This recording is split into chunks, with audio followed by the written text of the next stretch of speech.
जब सोचने की बात आती है तो ज़्यादातर लोग यह नहीं समझ पाते कि क्या सोचना चाहिए। किसी भी सोच के दो पहलू होते हैं, एक विध्यात्मक और दूसरा नकारात्मक। दोनों का मतलब लगभग एक सा होता है, लेकिन इनका दिमाग पर असर ठीक उल्टा होता है। कैसे? तो आइए देखते हैं। ये कहानी एक बार की बात है। एक युवक ने ध्यान की बड़ी महिमा सुनी। उसने सुना कि ध्यान करने से मस्तिष्क की क्षमता बहुत ज़्यादा बढ़ जाती है। अतः उसने ध्यान की विधि सीखने का ठान ली। ध्यान की विधि सीखने की इच्छा से वह एक योगी जी के पास पहुंच गया। युवक योगी जी से बोला, गुरु जी, मुझे ध्यान की विधि सिखा दो। योगी जी बोले, अच्छा, सिखा देंगे। पहले ये बताओ कि तुम्हें कौन सी चीज़ सबसे ज़्यादा अच्छी लगती है। युवक बोला, मुझे गाय और बंदर अच्छे लगते हैं। योगी जी बोले, कोई एक चुन लो। अब वो फंस गया, कभी गाय को सोचता है, कभी बंदर को सोचता है। वो सोच ही रहा था, काफ़ी देर हो गई।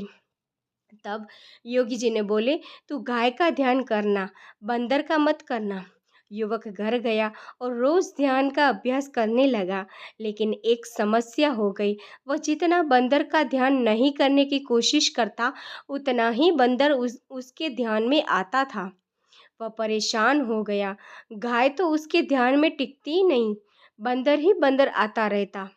4-5 दिन बाद वह फिर से योगी जी के पास गया और बोला, गुरुजी, एक दुविधा है।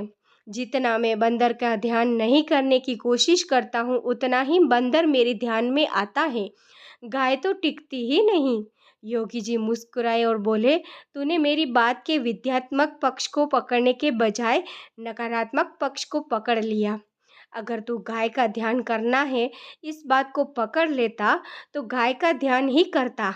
लेकिन तूने बंदर का ध्यान नहीं करना, इस बात को पकड़ लिया, इसलिए केवल बंदर का ध्यान ही आया। शिक्षा। दोस्तों, इस छोटी सी कहानी से यह शिक्षा मिलती है कि मनुष्य को हमेशा विद्यात्मक सोचना चाहिए।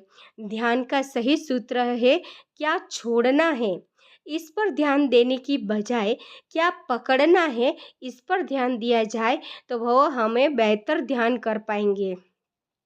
हमेशा विद्यात्मक चीज़ों का ही प्रचार करना चाहिए।